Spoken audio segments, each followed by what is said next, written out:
Olá, tudo bem? Paz, tenho a palavra de Deus para compartilhar com você na reflexão de 13 de dezembro, cuja leitura do dia em 2 Pedro 3 e também Ezequiel 37 a 40. Pega a sua Bíblia, por favor, acompanhe comigo, 2 Pedro 3, 17 e 18, que nos diz na santa e poderosa palavra de Deus.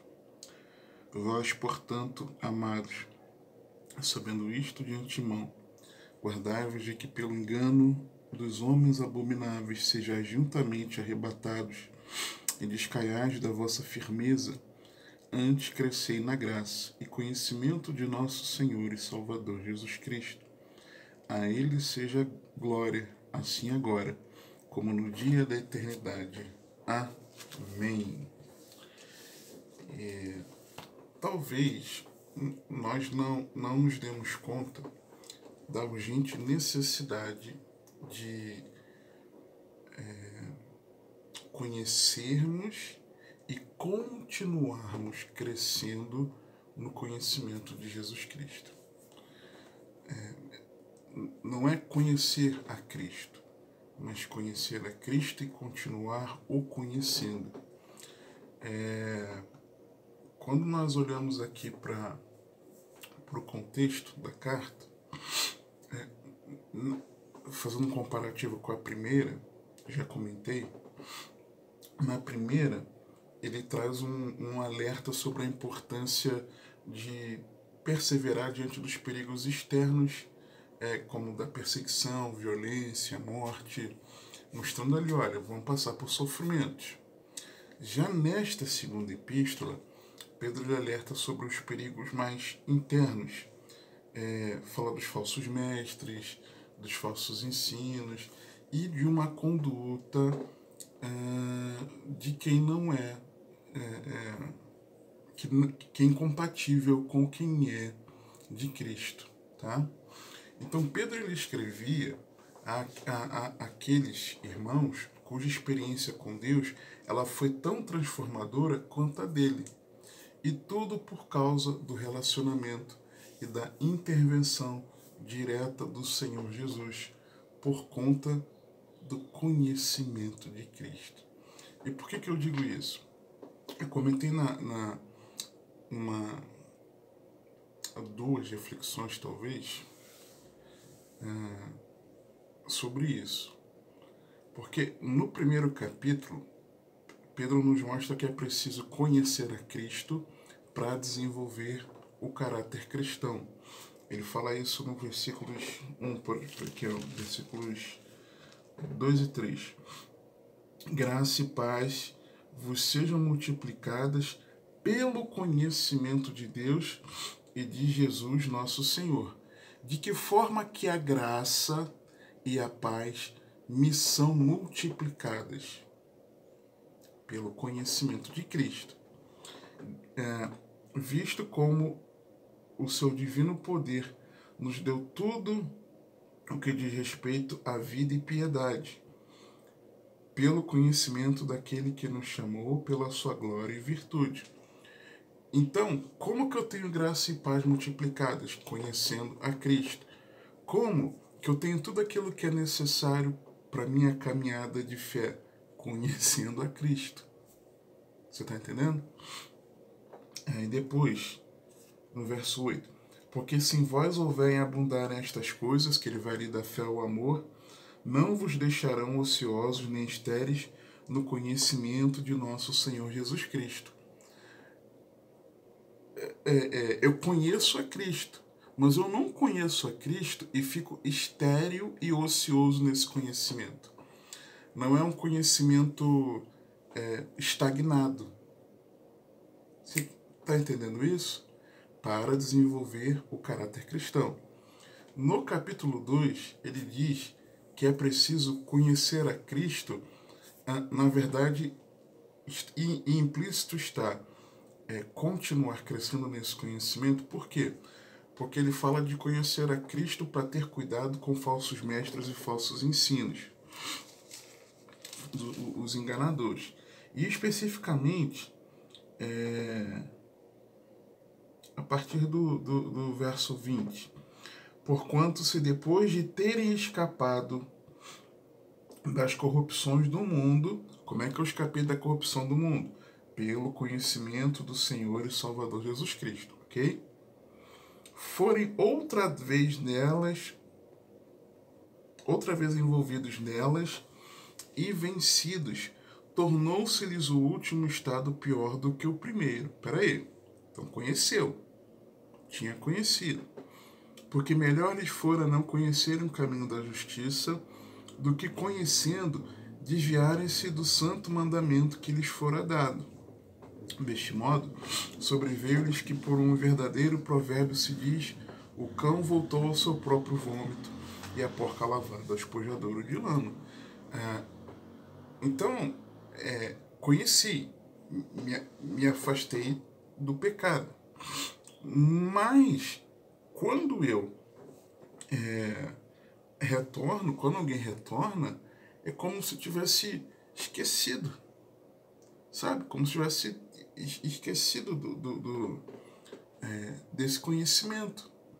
Então, continuamente, precisamos conhecer ao Senhor. E no capítulo 3 ele fala de que é preciso conhecer a Cristo para manter viva a esperança do retorno do Senhor. Antes, versículo 18, crescei na graça e conhecimento de nosso Senhor e Salvador Jesus Cristo. A Ele seja a glória, assim agora, como no dia da eternidade. Amém. Ok? E aí, no capítulo 1, no versículo 1 do capítulo 3, Pedro diz: Amados, escrevo-vos agora esta segunda carta, em ambas as quais desperto com exortação o vosso ânimo sincero. Ele está afirmando que escreveu as duas cartas para ajudar os irmãos a manterem a mente em estado de atenção, uma mente esclarecida, sincera, pura, pensando em clareza, de forma sadia. A contínua exposição das nossas mentes à palavra de Deus nos mantém atentos àquilo que já conhecemos. Mas isso é para nossa segurança. E aí no capítulo 2, ele fala, nos mostra aqui que é para que eles lembrassem os ensinos apostólicos, sendo como a própria doutrina de Cristo, pois são ordens daqueles que foram enviados por uma missão, com uma missão por Jesus, colocando-os em pé de igualdade com as palavras dos apóstolos, ou seja, ele está mostrando que a doutrina apostólica, a doutrina dos apóstolos, que é a doutrina de Cristo aplicada pelos apóstolos no contexto da nova aliança, ele está dizendo que essa doutrina é a palavra de Deus, tá? Quando ele diz, para que vos lembreis das palavras que primeiramente foram ditas pelos santos profetas e do nosso mandamento, os apóstolos do Senhor e Salvador. No versículo 3, quando ele fala, sabendo primeiro isto, que nos últimos dias virão escarnecedores, andando segundo as suas próprias concupiscências, o detalhe aqui é de que Pedro está dizendo de que ele está associando a doutrina apostólica à vinda do Senhor, mostrando que essa é uma doutrina especialmente para este momento, para esses últimos dias.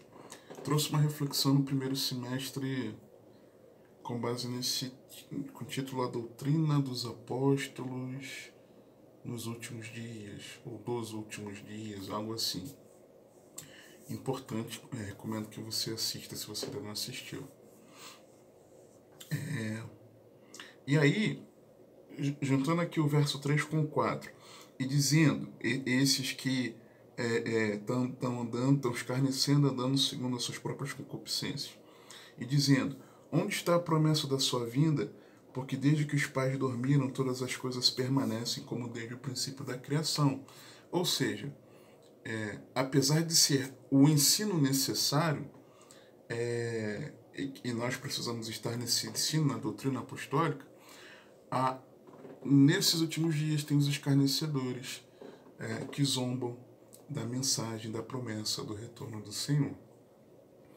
Versos 5 e 6, nós vimos até o 7 também, de que é preciso crer que a palavra de Deus, a mesma palavra que narra que o mundo, os céus e terra foram criados, e esse mundo pereceu coberto com as águas do dilúvio, é a mesma palavra que promete que haverá o juízo divino, porque ela é a verdade. Né? A palavra de Deus é a verdade. E não é que a oportunidade desse aprendizado da palavra ele não exista. Mas esse é um tempo em que as pessoas preferem não conhecer a palavra ou até desprezar, não dar atenção ao que a Bíblia diz. Eles voluntariamente ignoram isto, voluntariamente ignoram. Não é que não tiveram oportunidade, você está entendendo? O problema dos nossos dias não é a falta de compartilhar a palavra, é sem vergonhice de não crer na palavra, de desprezá-la, de ignorá-la, de ter a mensagem mais agradável, a canção de amores, é ter o remedinho que se gosta, é querer aquilo que vai o servir no seu propósito aqui terreno, no seu deleite, na sua, como o texto diz aqui, segundo as suas próprias concupiscências. Você está entendendo? Comichão no ouvido de ouvir a sã doutrina, a doutrina dos apóstolos, mas que e voluntariamente despreza a mensagem de que Jesus vai retornar. Despreza voluntariamente que os sinais que a Bíblia indica estão acontecendo diante dos nossos olhos, de que estamos nesse princípio das dores. Ok? Voluntariamente ignoram. Não é porque não tiveram oportunidade de conhecer. Não, voluntariamente ignoram. A começar porque tem uma Bíblia em casa e não lê. Você está voluntariamente ignorando. Tá? Por exemplo, no dia que eu estou gravando esse vídeo, continue orando por mim, preciso muito da sua oração. Se eu não me engano, é o segundo capítulo da leitura em Apocalipse, não é? Isso, exatamente. Apocalipse 2, estou gravando no dia 20. Exatamente isso. Você vai ler Apocalipse ou você vai pular Apocalipse, por exemplo? Eu tenho medo. Apocalipse é uma mensagem de que Jesus vence, de que ele é soberano. Não, Jesus vai voltar daqui a 100 anos. Voluntariamente ignora. Voluntariamente ignora. Tá? Essa é real. A gente continua dizendo, pelas quais coisas pereceu.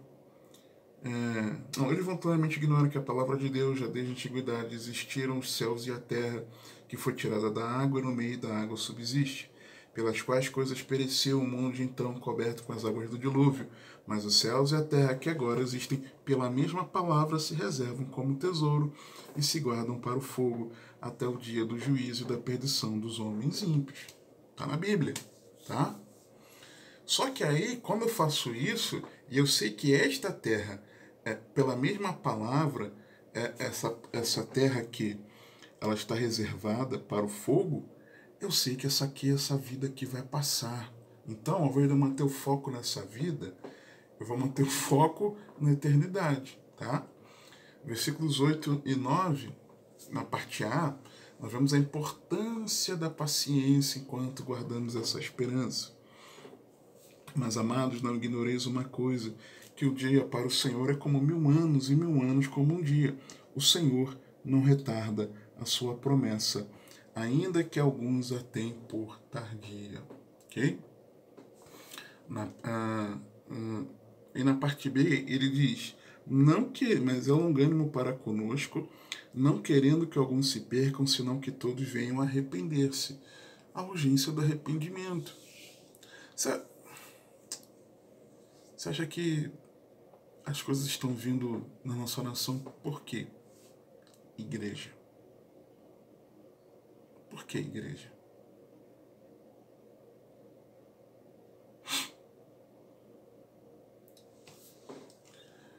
Versículo 10, nós vemos a importância de estarmos vigilantes, atentos, tá? Mas o dia do Senhor virá como ladrão de noite, no qual os céus passaram com grande estrondo, e os elementos ardendo se desfarão, e a terra e as obras que nela há se queimarão. Já compartilhei uma reflexão como ladrão de noite. Talvez o título tenha sido exatamente esse, tá? Versículo 11. Havendo, pois, de perecer todas estas coisas, que pessoas vos convencer em santo trato e piedade? A pergunta, né, que continua no versículo 12. Então, veja aqui, nessa primeira parte da pergunta, a importância de examinar a si mesmo. Se você está tendo uma conduta santa e uma vida piedosa. Eu examinar a mim mesmo, se eu estou tendo uma conduta santa e uma vida piedosa. No versículo 12, aguardando e apressando a vinda do dia de Deus, em que os céus em fogo se desfarão e os elementos ardendo se fundirão, nessa segunda parte da pergunta, me mostra aqui o amor pela vinda do Senhor. Se eu aguardo e apresso, e esse apressar é no empenho na tarefa da evangelização, tá? Se eu aguardo e me empenho em apressar, eu estou demonstrando que eu amo a vida do Senhor. E se eu amo a vida do Senhor, eu vou me examinar todos os dias. É preciso. Versículo 13. Mas nós, segundo a sua promessa, aguardamos novos céus e nova terra, em que habita a justiça. Então, se eu aguardo isso, é porque Deus falou. Vimos lá em Isaías, reflexões com base em Isaías. No primeiro semestre, reflexões em Apocalipse, né? Finalzinho de junho também, falando sobre a eterna redenção. Tá? Então, se eu tenho essa promessa, eu preciso crer, tá? Preciso crer nessa gloriosa promessa, que é a promessa da palavra, é a eterna redenção, é de estarmos com Deus para sempre, ok? Verso 14. E aí, por isso, amados, aguardando estas coisas, procurai que deles sejais achados imaculados e irrepreensíveis em paz. Ou seja, com isso em mente, tendo um compromisso na vida em santidade e na prática da justiça. Versículo 15. E tende por salvação a longanimidade de nosso Senhor, como também o nosso amado irmão Paulo vos escreveu, segundo a sabedoria que lhe foi dada. Eu vejo aqui a confiança em Deus, é saber que pela longanimidade de Deus nós temos salvação. O versículo 16, falando disto, como em todas as suas epístolas, entre as quais há pontos difíceis de entender, que os indoutos e inconstantes torcem igualmente as outras escrituras para a sua própria perdição. Pedro aqui está dizendo, comparando os escritos de Paulo às escrituras. Então estamos dizendo que as cartas de Paulo são parte da palavra de Deus. Não que elas em parte sejam palavra de Deus e o resto não, e o restante não, mas elas são parte integrante, compõem as escrituras juntamente com os outros textos, como as cartas de Pedro, como os evangelhos, como as cartas de João, Apocalipse, Judas, Tiago, carta aos Hebreus e todo o Antigo Testamento, como o livro de Atos, ok? E aqui é muito significativo quando ele diz os indoutos e os inconstantes. Por quê? Está dizendo que esses são os que distorcem, que torcem a palavra de Deus. Quem é o indouto? Um indouto é aquele sem instrução. E quem é o inconstante? É um instável. Quem fica alheio ao conhecimento da palavra e quem é instável são esses que vão acabar torcendo a palavra. Por quê? Porque quem desconhece não entende. É óbvio. Desconhece não entende. E quem está sempre em altos e baixos, e a vida cristã tem altos e baixos sim, mas quem permanentemente está em altos e baixos, ora quer, ora não quer. Ora está bem, ora não está bem. Isso é sempre. Você não tem um momento assim, um período que a pessoa está bem. Mas em todo momento a pessoa, num dia a pessoa está bem, no dia seguinte está mal, às vezes no mesmo dia. Né? Isso é impressionante. Num dia quer congregar, no outro não quer. Num domingo quer lá estar com os irmãos, aí no outro já não quer. Dando um exemplo aqui. Um dia quer orar, quer meditar na palavra, já no dia seguinte não quer. Está sempre assim. Sempre, sempre. Ou seja, quem vive em altos e baixos, um momento quer se santificar. No outro, não é bem assim não, Deus conhece o meu coração. E a pessoa está sempre assim, a pessoa acaba não se firmando na verdade. Tá? Sendo franco aqui, sincero. Então, quem anda assim, acaba torcendo. Porque no dia que tá mal, não é bem assim que a Bíblia diz, não. Não concordo muito com isso que está escrito, não. Isso não é para os nossos dias, não. Tá? Ou por desconhecimento mesmo. E aí vem os versículos iniciais, o texto base inicial que eu li com você. Vós, portanto, amados, sabendo isto de antemão, guardai-vos de que pelo engano dos homens abomináveis sejais juntamente arrebatados e descaiais da vossa firmeza. Antes crescei na graça e conhecimento de nosso Senhor e Salvador Jesus Cristo. A Ele seja a glória, assim agora, como no dia da eternidade. Amém. Então, se nós não crescermos na graça e no conhecimento de Cristo, nós somos como um trem fora dos trilhos e saímos do caminho rumando ao precipício. E não é conhecer, mas continuar a crescer nesse conhecimento. Não é conhecer a Cristo, mas é continuar crescendo no conhecimento de Cristo. Conhecer a Cristo é encontrar a plena satisfação nele. É saber que nós recebemos um presente que é o Deus que está sempre conosco. É encontrar nele suficiência, pleno contentamento para a nossa vida. Filipenses 3, 7 a 11. Mas o que para mim era ganho, reputei-o perda por Cristo.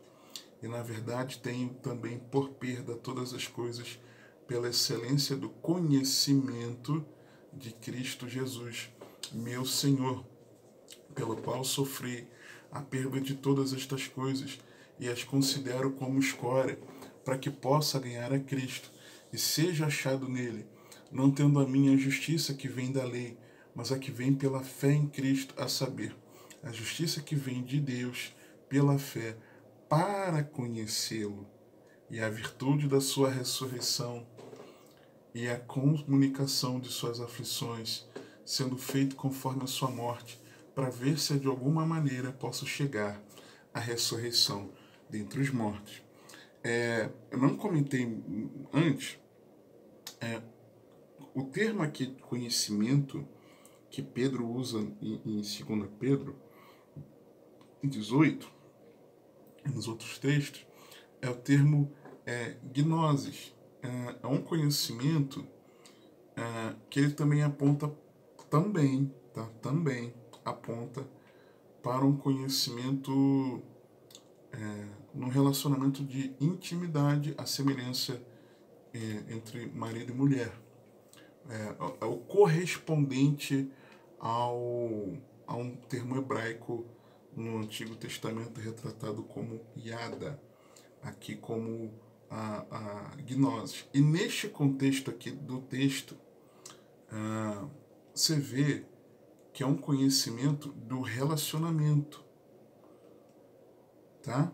Para que possa ganhar a Cristo, ser achado nele. Ele não está falando de um conhecimento bíblico. Você está entendendo? Não é disso que ele está falando aqui. Ele está falando de ser achado em Jesus. Está compreendendo? Então, é encontrar satisfação em Jesus, não meramente no conhecimento bíblico, mas no relacionamento com ele. Tá? É priorizar a vida eterna. João 17, 1 a 3. Jesus falou assim, e levantando seus olhos ao céu, e disse: Pai, é chegada a hora, glorifica teu filho, para que também o teu filho te glorifique a ti, assim como lhe deste poder sobre toda a carne, para que dê a vida eterna a todos quantos lhe deste. E a vida eterna é esta, que te conheçam a ti só, por único Deus verdadeiro, e a Jesus Cristo a quem enviaste. É um conhecimento meramente teórico? Não. Está falando de relacionamento.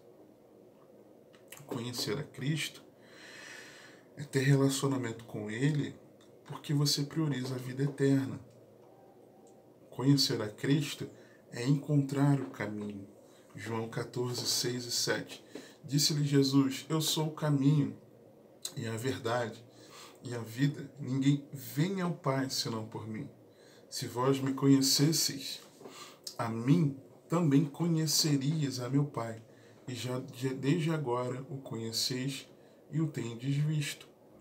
E esse conhecimento de que Jesus está falando com os discípulos é porque os discípulos se relacionavam com Jesus, estavam ali com ele. Então conheciam, deveriam conhecer. Conhecer a Cristo é ser cuidado pelo bom pastor. João 10, 14 a 16.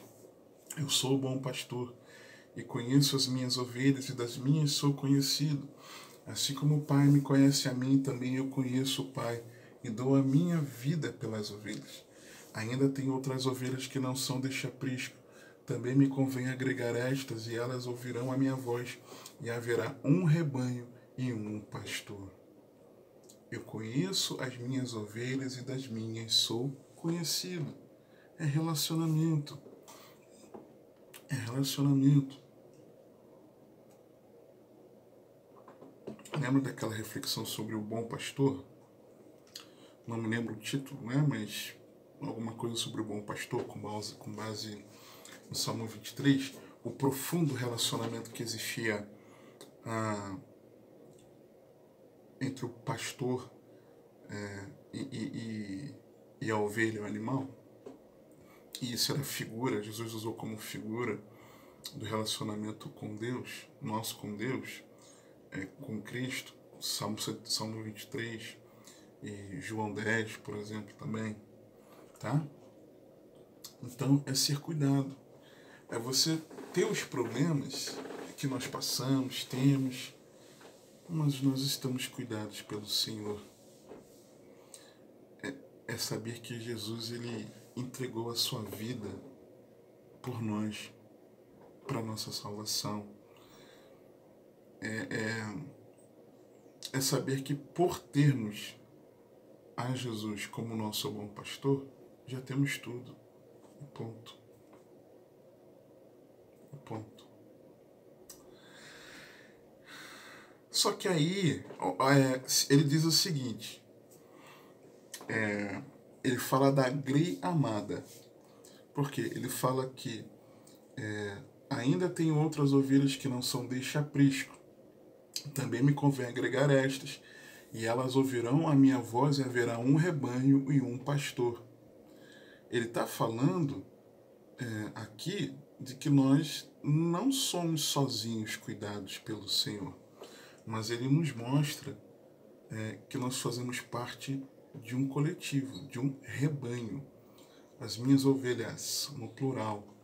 Então, Efésios 3, 14 e 21, nós vemos que conhecer a Cristo é ser parte de um coletivo. E nós não podemos conhecer a Cristo se nós não plenamente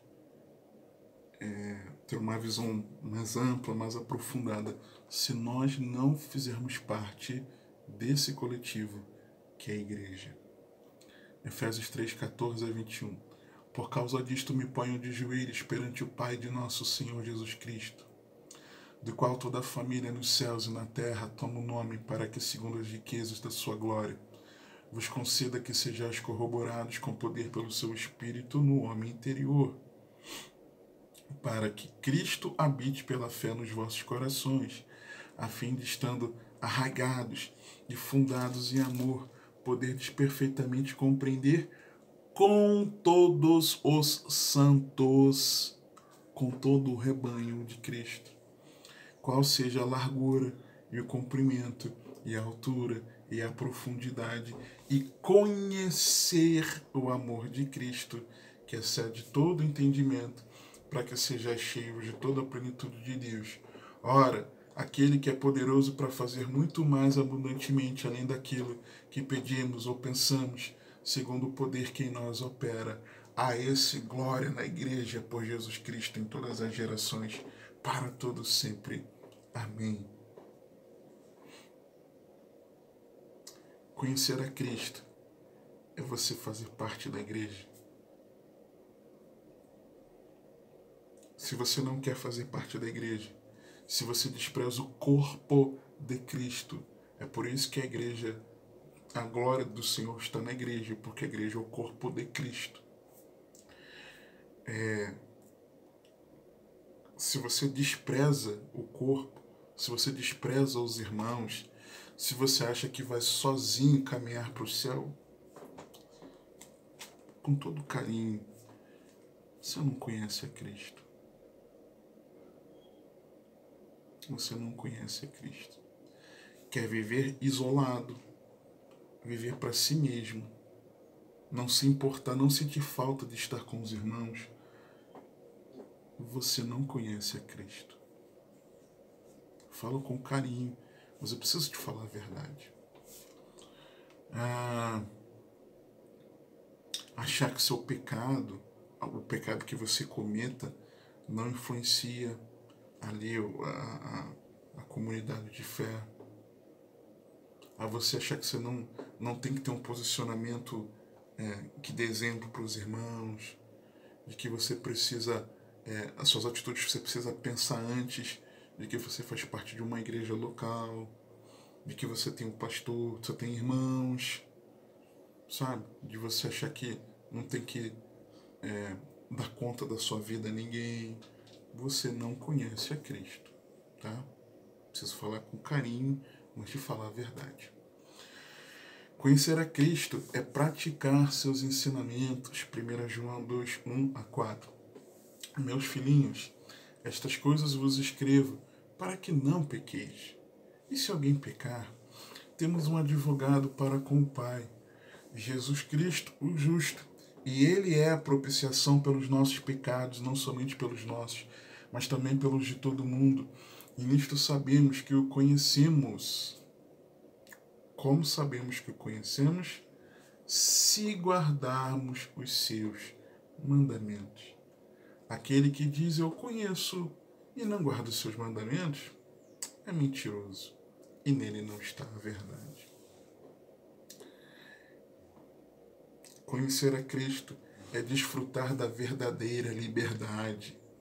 João 8, 31 a 36. Jesus dizia, pois, aos judeus que criam nele: se vós permanecerdes na minha palavra, verdadeiramente sereis meus discípulos e conhecereis a verdade, e a verdade vos libertará. Quem é a verdade? Responderam-lhe: somos descendência de Abraão e nunca servimos a ninguém. Como dizes tu, sereis livres? Respondeu-lhe Jesus: em verdade vos digo, que todo aquele que comete pecado é servo do pecado.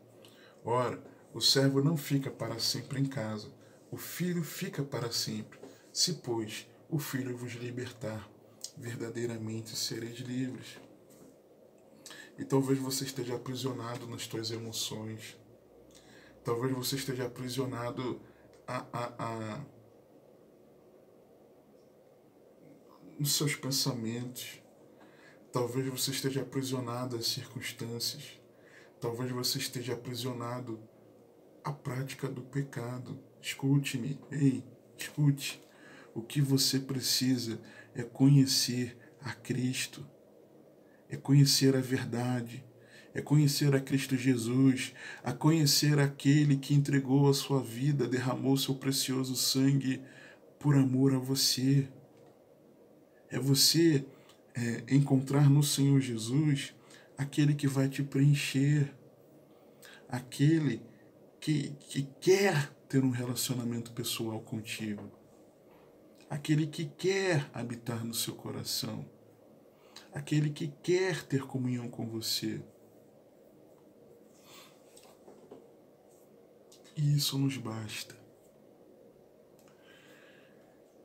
Conhecer a Cristo é ser constrangido a ser nova criatura. 2 Coríntios 5, 14 a 17. Porque o amor de Cristo nos constrange, julgando nós assim, que se um morreu por todos, logo todos morreram.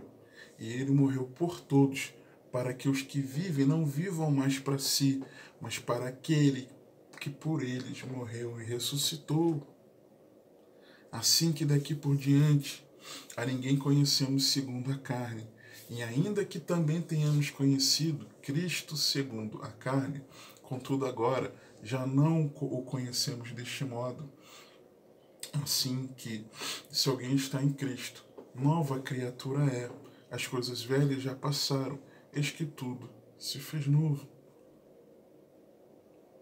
É viver não para você mesmo, mas é você viver para Ele, em novidade de vida. É ter sido constrangido por esse amor e querer viver para Ele, renunciar a você, às suas vontades, é renunciar ao mundo, é amar ao Senhor mais do que você mesmo, mais do que qualquer pessoa, mais do que qualquer coisa. É você estar em Cristo. Isso é conhecer a Cristo. Conhecer a Cristo é não viver na prática do pecado. 1 João 3, 2 a 7. Amados, agora somos filhos de Deus e ainda não é manifestado o que havemos de ser. Mas sabemos que quando Ele se manifestar, seremos semelhantes a Ele, porque assim como o veremos. E qualquer que nele tenha esta esperança, purifica-se a si mesmo, como também ele é puro. Qualquer que comete pecado, também comete iniquidade, porque o pecado é iniquidade. E bem sabeis que ele se manifestou para tirar os nossos pecados, e nele não há pecado. Qualquer que permanece nele não peca. Qualquer que peca não o viu nem o conheceu. Não o viu nem o conheceu. Filhinhos, ninguém vos engane.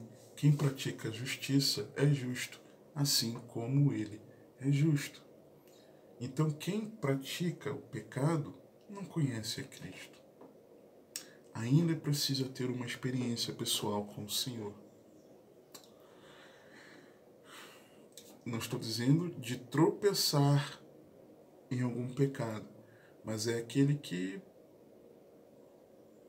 não se importa em praticar o pecado, em que não se aflige, não se entristece quando peca. Está precisando conhecer o Senhor. Conhecer a Cristo é exalar o bom perfume, segundo os Coríntios 2, 14 a 17. E graças a Deus que sempre nos faz triunfar em Cristo e por meio de nós manifesta em todo lugar a fragrância do seu conhecimento. Porque para Deus somos o bom perfume de Cristo, nos que se salvam e nos que se perdem. Para estes certamente cheiro de morte, para a morte, mas para aquele cheiro de vida, para a vida. E para estas coisas quem é idôneo? Idôneo significa capaz. Quem é capaz, capacitado? Porque nós não somos, como muitos, falsificadores da palavra de Deus. Antes falamos de Cristo com sinceridade, como de Deus, na presença de Deus. Isso é conhecer a Cristo. Mas como então, se isso é tão fundamental, conhecer a Cristo e continuar crescendo nesse conhecimento, como conhecermos a Cristo, crescermos no conhecimento de Cristo? O versículo 17, eu vejo que, em primeiro lugar, é nos guardando do engano. Vós, portanto, amados, sabendo isto de antemão, isto que? O contexto do capítulo 3 e da carta. Guardai-vos de que pelo engano dos homens abomináveis sejais justamente arrebatados e descaiais da vossa firmeza. Em primeiro lugar é você se guardar e eu nos guardarmos do engano. Do engano. E nós nos guardamos do engano conhecendo isto aqui, ó. Conhecendo a palavra de Deus. Conhecendo a verdade da palavra, nós nos guardamos do engano. Mas, permanecendo na palavra, nós nos guardamos do engano. Mas, segundo lugar, versículo 18 na parte A. Antes crescei na graça e conhecimento de nosso Senhor e Salvador Jesus Cristo. Lembrando que não é um mero conhecimento intelectual. Não é ser biblista, teólogo, estudioso da Bíblia. Não é isso. É ter um relacionamento com Cristo. É ter uma vida piedosa, devota, dedicada, que não faz essa distinção. No culto eu tenho o meu momento sagrado. Na minha vida comum, no meu trabalho, é o meu momento secular. Não. Mas é você exercendo a sua piedade, o seu relacionamento com Deus, a sua vida espiritual, em todo momento, onde quer que você esteja, desejando a sua vida ser um sacrifício vivo, santo e agradável ao Senhor. É ter relacionamento com o Senhor. Não é só na hora que você vai ler a Bíblia em casa. Não é só na hora que você vai dobrar o seu joelho no secreto, na oração. Mas é conhecer a Cristo no relacionamento diário, cotidiano. É crescer na graça também. Não apenas no conhecimento, algo meramente intelectual, tá? E em terceiro lugar, não é se vangloriando. Porque eu tenho um relacionamento com Jesus, porque eu sou de Cristo, eu e o meu Senhor Jesus, eu tenho intimidade com Ele.